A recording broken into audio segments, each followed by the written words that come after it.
Guys, welcome to a brand new video.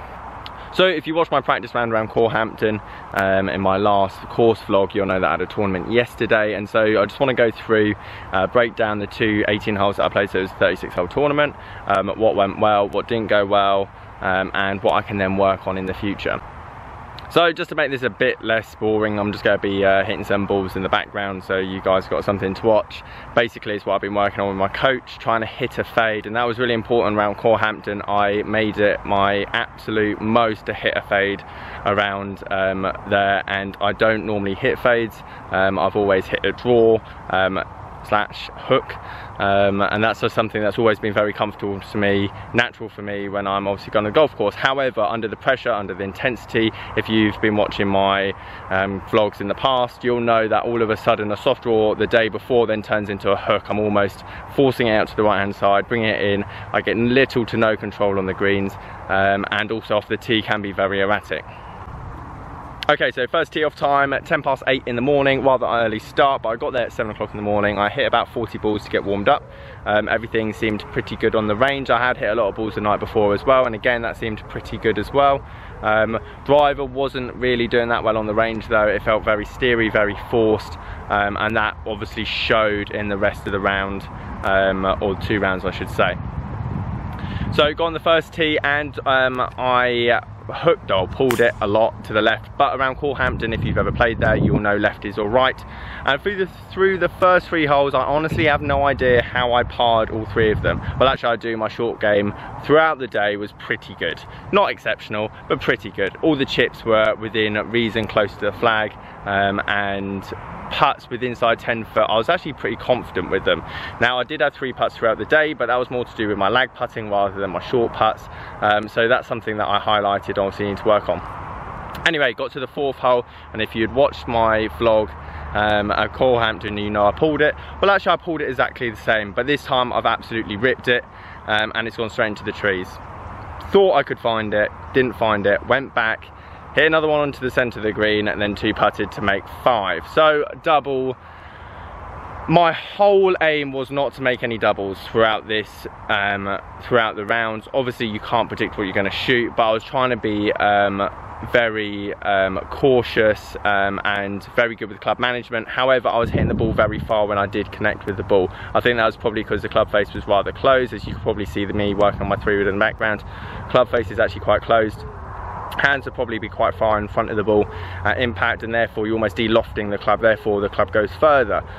So throughout the day I was hitting the ball a long way. When I struck it, I hit it a long way, but not uncontrollable in terms of it hit the green, it spun, and the trajectory was nice.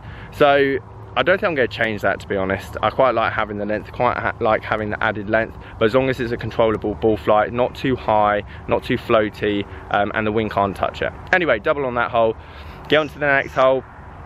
Again, poor 3-iron, and the 3-iron was my go-to club in my practice round. However, it was very toey. I was slapping it about, and it was just leaving me too much. Normally if I catch my 3-iron, it's going about 240. Whereas I was probably hitting it about 200 at the toe. Therefore I'm leaving myself, rather than 120 to the flag, I'm now leaving myself 160, 170 to the flag, and that just wasn't good enough on the day, leaving myself a lot of work to do, especially as I wasn't comfortable with the driver. So double again there, put it just out of play, had to chip back into the fairway, hit a shot into the green, and then 3-whacked it from there because my lag putt was so poor. And then the par 3, which was the last double of that round, was 140 up the hill, had wedge in my hand, fatted it so much, and then chipped it short of the green, chipped it onto the green, 2-putted. This is quite consistent with the way I play tournament golf. This is something that I'm trying to work on and get rid of, and I've definitely got better. I think the big positive I walked away from the day, or the 2 rounds, was that I kept calm and tried to regroup as much as I possibly can. There's obviously a lot more experience needed to be done. But I got onto the par 5, steadied the ship, made a solid par, could have been a birdie, and then I just parred a lot of holes. So 8 I parred, 9 I parred, just using my 3-iron. It wasn't like struck like ripped tiger stinger, it was more steery, get it in the middle, but you can get away with it around there. It was a lovely day, there was no wind, and yeah. And then we got on to the back 9. Back 9 was a lot better. I was starting to get a feel for how I was hitting the balls on the range the night before. So as soon as I got that feeling mid-round of how I was supposed to hold the golf club, for example. So the one thing that I did have was I was trying to hinge early, then come back to the ball. So I had that feeling of where my club should be setting in my backswing, so that when I took my backswing and the club got into that hinged position, I all of a sudden was very comfortable and I could just feel like I hit it. And I just ripped the ball and the ball went exactly where I wanted it to go, dead straight, little fade, dead straight, and at the flag. I flagged it a couple of times on the back nine, which were both birdies, and then the bogeys that you saw there, again, just leaving myself too many tricky lag putts, and again, they were too poor. Whereas if I was inside 10 foot, then they could have been birdie opportunities. Disappointing 18th hole, par 5, very easy. I take driver, I smashed it massively right, but onto the other hole you can get away with it. Went aggressive with the 7-iron, thinking I could get close to the green. I clipped the top of this very top tree, couldn't find that ball. I then dropped another one, put it short of the green, chip putt. So I kind of made birdie, but obviously lost ball, so then it's bogey. I was happier with my first round than I was with my second round, mainly because I thought the second round, I've had the experience of the morning, I should have got over the pressure, which I did, and also I'd found a swing that I was happy with. However, I sat down, had some lunch, which was about an hour, and then we teed off again at 1:10, and it felt like I just started exactly from brand new. I was trying to find that feeling that I had from the morning, and again, it took me too long to find that feeling, and it's something that I need to work on. Obviously, I've made swing changes. It's something that obviously I'm going to have to get used to going forward, but I was just leaving myself too much work to do, and there was only a handful of shots that I could honestly have said that was awesome. Now, I said in my last vlog that actually I wasn't going to be result orientated, and to be fair, I wasn't result orientated. I was going to hit a fade the whole way around. I could have probably hit my hooky driver around there, or some hookier shots, but that's not, I'm thinking long term. As I said, written off this season, I'm looking for next season. I want to be one of those players that's consistently down the middle, consistently hitting into the middle of the green, and every now and again holding one of those birdie putts. I don't want to be this erratic player that can hit a drive at 350 yards. I want just something that's going to get me down the middle, get me in play. As a lot of these places around Hampshire and the BB&O area, you don't need to be hitting it a massive amount away. 250 is more than enough. But with driver, it's probably going to be about 280, 290. But that's more than enough to tear most of these golf courses up. So afternoon round, obviously I was just thinking, don't double the 3 holes that I did in the morning, and I didn't do that. Again, they were very slappy. They're not the easiest of holes, but they're definitely par opportunities, and I just didn't give myself enough of a chance to par them. Par 5s in the afternoon, again, I played a lot better. Driver was actually a bit more confident. Driver, I could actually get away, so both the par 5s in the afternoon, again, I birdied those, which was great.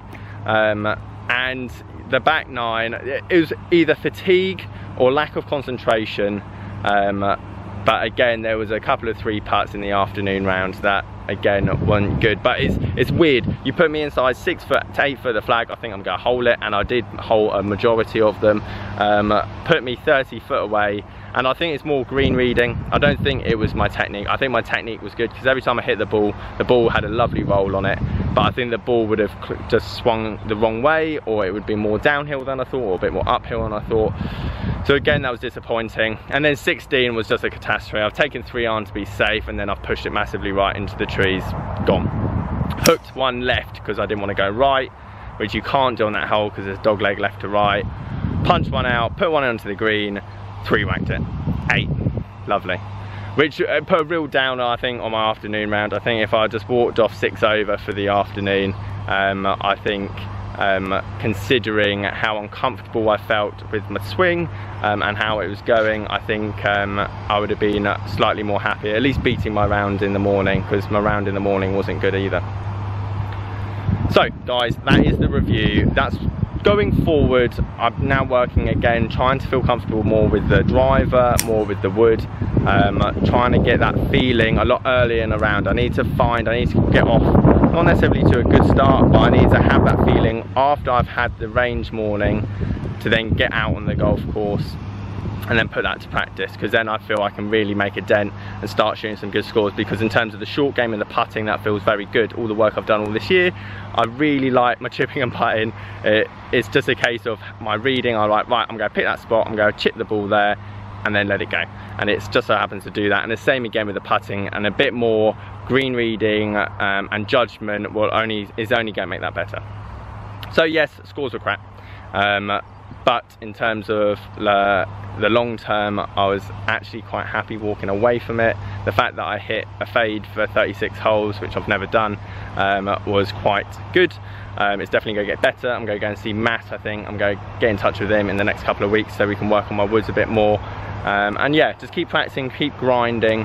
Guys, I want this vlog to be relatable. I'm not the greatest professional golfer in the world, but when I finally do reach the end journey, and we start hitting those sub 70 rounds, then you can see my round, and hopefully you can see how I did it and how I finally got there. Guys, thank you ever so much for watching. Sorry for the boring vlog. Please subscribe if you haven't already, and I'll catch you guys later.